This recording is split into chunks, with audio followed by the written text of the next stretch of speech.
नमस्कार दोस्तों, stand up comedian वीर दास ने हाल ही में यूएसए के कैनेडी सेंटर में एक शो किया था। उस शो के एंड में एक पोयम रिसाइट करी जिसका नाम था टू इंडियाज। इसे सैटायर कह लो या ये एक सोशल कमेंट्री थी इंडिया के बारे में, जो इंडिया के दो पहलू को दिखाती है। एक कि इंडिया कितना महान है, इंडिया का कल्चर कितना अच्छा है, इंडिया की फिलॉसफी कितनी बढ़िया है, और दूसरी तरफ कड़वे सच, आज के दिन इंडिया किन प्रॉब्लम से गुजर रहा है। इस पोएम को लेकर बड़ी कंट्रोवर्सी मच गई है देश में। कुछ लोग एक तरफ कहते हैं कि ये एक जबरदस्त पोएम थी, उन्हें बहुत पसंद आई, वीरदास को धन्यवाद करते हैं सच बोलने के लिए। लेकिन दूसरी तरफ कुछ लोग इतना ऑफेंडेड फील करते हैं इस पोएम को सुनने के बाद कि उनकी राय में वीरदास ने ऐसा क्यों कहा, अमेरिका में जाकर इंडिया को क्यों बदनाम किया, क्यों इंसल्ट किया इसने, ये तो खुद वल्गर बंदा है, ये एंटी नेशनल है, इस पर यूएपीए लगा देना चाहिए। तो आज के वीडियो में इसी चीज को आइए समझने की कोशिश करते हैं। Monologue by comedian Veer Das in the Kennedy Center in Washington DC has gone viral, but it's also attracted huge online hate and two criminal complaints in Delhi and Mumbai. If one takes offense, should one be allowed to file police cases? Is it a penal offense? Should there be limits to free speech? So is our skin too thin when we've taken offense to what Veer says, or is this actually treason?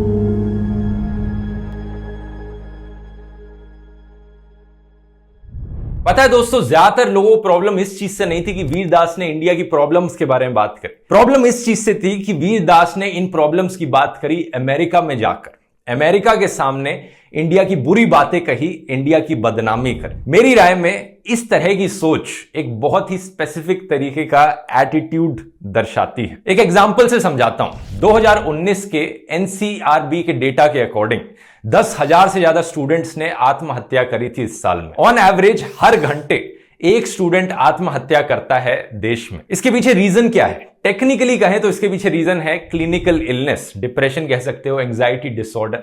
लेकिन इसके नीचे एक underlying problem है stress की। किस चीज का stress? ज्यादातर स्टूडेंट सुसाइड्स के बारे में हमें सुनने को मिलता है जब किसी ना किसी एग्जाम के रिजल्ट्स डिक्लेयर किए जाते हैं, क्योंकि स्टूडेंट्स उस एग्जाम को फेल कर जाते हैं। अब एग्जाम फेल करना कोई इतनी बड़ी चीज तो है नहीं, अगले साल फिर एग्जाम लिखा जा सकता है, नहीं लिखा गया तो कोई और स्टडी करी जा सकती है, शायद लाखों करोड़ों में कमाई नहीं होगी लेकिन सरवाइव किया जा सकता है, कोई जिंदगी खत्म नहीं हो जाती एग्जाम फेल करने से। लेकिन कई स्टूडेंट्स को डर लगा रहता है अपने पेरेंट्स का। पेरेंट्स की एक्सपेक्टेशंस एक बहुत मेजर कॉज देखी गई है स्टूडेंट्स में स्ट्रेस के पीछे। अब ऐसा तो है नहीं कि पेरेंट्स अपने बच्चों को प्यार नहीं करते, लेकिन पेरेंट्स के ऊपर अपना अलग प्रेशर रहता है। पेरेंट्स को यह डर रहता है कि अगर मेरा बेटा फेल हो गया तो पड़ोस वाले क्या सोचेंगे, 4 लोगों में बात चली गई तो लोग क्या कहेंगे। यहां पर शर्मा जी ने अपने बेटे की बहुत तारीफ करी थी और वो बेटा फेल हो गया उनका, हाय राम, ये लोग क्या कहेंगे। एग्जैक्टली यही वो सोच है जिसकी मैं बात करने लग रहा हूं दोस्तों। यही सोच हमें हमारी सोसाइटी, हमारे कल्चर में कई जगहों पर देखने को मिलती है। नेशनल फैमिली हेल्थ सर्वे 2015-16 के अकॉर्डिंग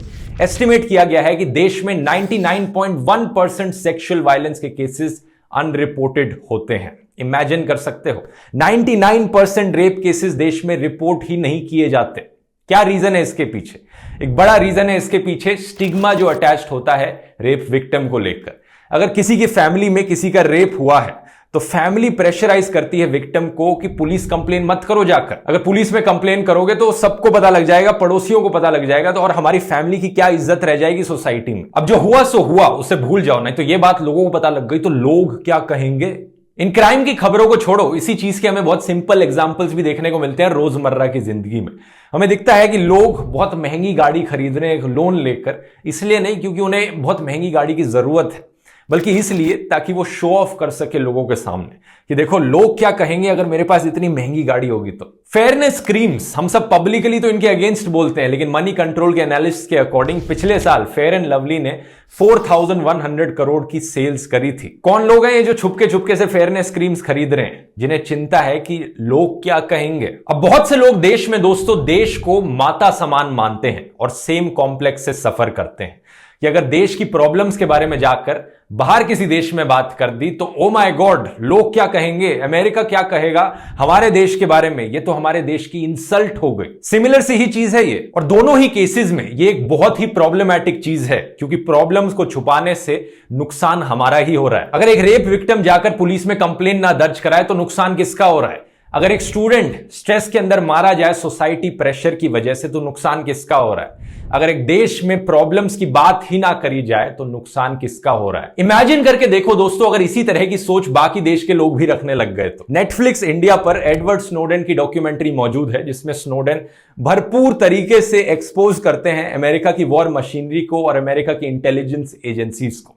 लेकिन अगर कोई अमेरिकन खड़ा होकर कहे कि यह स्नोडेन की डॉक्यूमेंट्री इंडिया में कैसे दिखाई जा रही है, ये हमारे देश की इंसल्ट बाकी देशों के सामने कैसे करी जा रही है, इस डॉक्यूमेंट्री को तो बैन कर देना चाहिए, कैसे हो रहा है ये? हमें अमेरिका की प्रॉब्लम्स के बारे में बात सिर्फ अमेरिका के अंदर ही करनी चाहिए, बाकी देशों के सामने ऐसी डॉक्यूमेंट्रीज नहीं दिखानी चाहिए। या फिर सोचकर देखो, अगर कोई अफगान से आया आदमी अमेरिका में खड़े होकर स्पीच देता है या इंडिया में खड़े होकर स्पीच देता है तालिबान के ऊपर, तालिबान की प्रॉब्लम्स बताते हुए, लेकिन कोई अफगानिस्तान में बैठा हुआ आदमी उसे देखकर कहता है कि ये क्या कर दिया, हमारे देश में जो तालिबान की प्रॉब्लम है ये हमारे देश की प्रॉब्लम है, बाहर जाके देशों में क्यों बता रहे हो इस चीज को, चुप रहो। ऐसे हमारे अफगानिस्तान देश की बेइज्जती करने लग गए तो देश की तो इंसल्ट हो गई है। ये सुनने में बहुत रिडिकुलस लगता है ना ये, क्योंकि है ये रिडिकुलस। दूसरा पॉइंट, एक दफा के लिए मान भी लो कि ये लोग क्या कहेंगे वाली बात ठीक है, जस्टिफाइड है, लेकिन फिर भी आप सोचकर देखो, क्या अमेरिका को ऑलरेडी पता नहीं है इंडिया में क्या होने लग रहा है? ऐसा तो है नहीं कि इंडिया एक नॉर्थ कोरिया की तरह देश है जो बिल्कुल ही आइसोलेटेड है बाकी दुनिया से। नहीं, इंडिया एक ऐसा देश है जो नए ग्लोबलाइज दुनिया का हिस्सा है। आज के दिन दुनिया भर में ट्रेड देखने को मिलती है, इंपोर्ट्स एक्सपोर्ट्स ऑलमोस्ट सारे देशों के बीच देखने को मिलते हैं। 2019 के डेटा के अकॉर्डिंग 27 लाख से ज्यादा इंडियन इमिग्रेंट्स यूएसए में रहते हैं और 2017 के डेटा के अकॉर्डिंग 7 लाख से ज्यादा यूएस सिटीजन्स इंडिया में रहते हैं। इसके अलावा कांस्टेंट टूरिस्ट का इधर उधर आना जाना होता रहता है। इसके अलावा इंटरनेशनल मीडिया एजेंसीज हैं। जब यूएसए में ब्लैक लाइव्स मैटर की मूवमेंट होती है या फिर कैपिटल राइट्स होते हैं तो इंडिया में हर किसी तक उसकी खबर पहुंचती है। सिमिलरली कई यूएस बेस्ड कंपनीज हैं जैसे कि CNN न्यूज 18 इंडिया में एग्जिस्ट करती है। बीबीसी एक यूके कंपनी जिसका बीबीसी हिंदी का ऑफिस नई दिल्ली में है। एक ऐसा जमाना है ये जहां पर इंटरनेशनल कंसोर्टियम्स बनाए जाते हैं जर्नलिस्ट के बड़ी बड़ी स्टोरीज को रिपोर्ट करने के लिए, जैसे कि पैराडाइज पेपर्स हुआ, पैनामा पेपर्स हुआ या फेसबुक पेपर्स हुआ। ये सारे एक्सपोजेस कोई एक देश ने नहीं करे हैं, बल्कि कई देशों के जर्नलिस्ट ने साथ में मिलकर आकर करे हैं। और अमेरिकन कोई रोना नहीं रो रहे हैं कि यहां पर एक अमेरिकन कंपनी फेसबुक को एक्सपोज कर दिया बाकी देशों के जर्नलिस्ट ने और अमेरिका की इंसल्ट कर दी, बल्कि वो अपनी प्रॉब्लम्स को एक्नॉलेज कर रहे हैं और उन्हें ठीक करने के लिए उस पर काम कर रहे हैं। वीर दास कोई पहला इंसान नहीं है जिसने इंडिया में चल रही प्रॉब्लम्स का कड़वा सच दुनिया के सामने ले जाकर रखा। इससे पहले टाइम मैगजीन ने ऐसे आर्टिकल्स प्रिंट किए हैं, न्यूयॉर्क टाइम्स में यह सब रिपोर्ट किया गया है, guardian, wall street journal, Los Angeles times, कई अखबारों ने इंडिया के इवेंट्स पर रिपोर्ट किया है। इसके अलावा इंटरनेशनल ऑर्गेनाइजेशंस हैं, United Nations, UNDP, World Bank, Pew Research Center, Economist Group, इन सब ने इंडिया रिलेटेड इश्यूज पर रिसर्च करी है और रिपोर्ट भी किया है। और इन सबसे बड़ी चीज, ऑलमोस्ट सारी सोशल मीडिया वेबसाइट्स आज के दिन इंटरनेशनल है। ट्विटर, फेसबुक, यूट्यूब, कोई भी वीडियो अपलोड कर सकता है और कोई भी इन्हें देख सकता है। तो ये बड़ी बेवकूफी वाली चीज है कहना कि वीर दास ने यूएसए के सामने जाकर ये चीजें रखी हैं। यूएसए में बैठे लोगों को ऑलरेडी ये चीजें पता है। अगर आप इंडिया की इमेज को बेहतर करना चाहते हो तो चुप रहने से, चीजों को छुपाए रखने से कुछ नहीं होने वाला। यहां जो प्रॉब्लम्स हैं उन्हें देखना पड़ेगा, उन्हें एक्नॉलेज करना पड़ेगा पहले, और फिर उन्हें सॉल्व करने के लिए कष्ट उठाना पड़ेगा। और यहां पर एक और बड़ी गलतफहमी होती है लोगों को कि अगर ऐसी खबरें इंटरनेशनली फैली तो बाकी देशों में इंडियंस के खिलाफ नफरत ज्यादा बढ़ जाएगी। इस बात में कोई सेंस है क्या? खुद सोचकर देखो, न्यूजीलैंड में जब हम ब्रेंटन के टेररिस्ट अटैक के बारे में सुनते हैं जहां पर 50 से ज्यादा लोग मारे गए, क्या हमारे अंदर नफरत ज्यादा बढ़ जाती है हर न्यूजीलैंड में रहने वाले इंसान के खिलाफ? या फिर हम अफगानिस्तान में जब तालिबान के बारे में सुनते हैं, क्या इसका मतलब यह है कि हम हर अफगान आदमी औरत को हेट करना शुरू कर देते हैं? जब हम इजराइल पैलेस्टीन कॉन्फ्लिक्ट की बात करते हैं, इसका मतलब यह नहीं कि सारे आम इजरायलीज या सारे आम पैलेस्टीन्स के खिलाफ हमारे दिल में नफरत जाग जाती है। कुछ लोग जरूर हैं जो इस तरह से स्टीरियोटाइपिंग करते हैं और एक स्पेसिफिक कम्युनिटी या एक स्पेसिफिक ग्रुप ऑफ लोगों के खिलाफ हेट करना शुरू कर देते हैं या नफरत करना शुरू कर देते हैं जब भी कोई एक दो इंसिडेंट होते हैं। और यही वो लोग हैं जिनके अंदर सबसे ज्यादा इंफीरियोरिटी कॉम्प्लेक्स रहता है।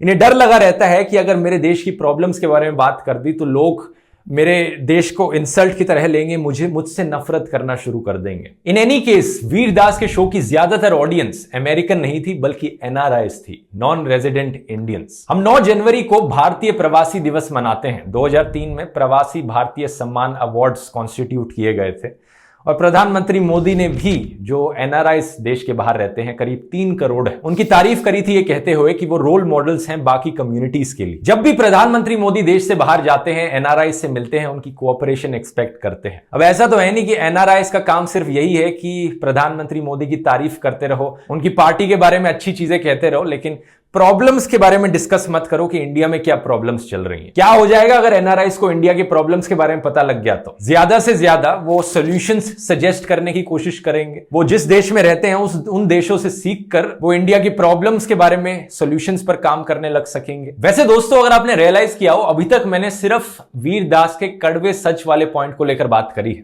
कि कैसे वीर दास ने इंडिया की प्रॉब्लम्स के बारे में बताया। लेकिन वीर दास का जो ये शो था, उसमें ये जो पोएम थी, ये 2 इंडियाज के बारे में थी। एक ऐसा इंडिया भी था जिसकी वीर दास ने बात करी, जिसको लेकर वो प्राउड फील करते हैं। एक ऐसा इंडिया जिसकी लार्जेस्ट यूथ पॉपुलेशन है। एक ऐसा इंडिया जो यूनाइटेड फील करता है बॉलीवुड के जरिए। एक ऐसा इंडिया जिसने 1947 में ब्रिटिश को बाहर फेंक दिया। और एक ऐसा इंडिया जहां पर सारे धर्मों के लोग मिलजुल कर रहते हैं। इस इंडिया से वो प्राउड फील करते हैं। लेकिन गोदी मीडिया के एंकर्स बड़े एक्सपर्ट हैं क्लिप को काट कर दिखाने में और आउट ऑफ कॉन्टेक्स्ट ले जाने में। यही सोशल मीडिया पर कई लोगों ने किया। कुछ छोटी मोटी क्लिप्स और स्क्रीनशॉट्स दिखाए ये दिखाने के लिए कि इस पूरे पोएम में सिर्फ इंडिया की बेइज्जती करी जा रही है, जबकि ऐसा नहीं था। प्रॉब्लम्स हर देश में होती हैं और दुनिया में रहने वाले किसी भी इंसान को हक है दुनिया के किसी भी कोने में हो रही प्रॉब्लम के बारे में आवाज उठाने का। अगर आप अपने घर में मौजूद कूड़े को एक कोने में सिरकाते रहेंगे तो धीरे धीरे वहां पर एक कूड़े का डंप बन जाएगा, लेकिन कूड़ा साफ नहीं होगा। कूड़े को साफ करने के लिए आपको उसे ढूंढकर घर से बाहर निकालना पड़ेगा। प्रॉब्लम को ऐसे ही आइडेंटिफाई करना जरूरी है, प्रॉब्लम्स को एक्नॉलेज करना जरूरी है, उनके बारे में बात करना जरूरी है और उनके बारे में आवाज उठाना जरूरी है। यही होती है असली देशभक्ति। बहुत बहुत धन्यवाद। बोल ये थोड़ा वक्त बहुत है जिस्मो ज़बां की मौत से पहले, बोल के सच जिंदा है अब तक, बोल जो कुछ कहना है कह ले, बोल के लब आजाद है तेरे, बोल के लब आजाद है तेरे, बोल के लब आजाद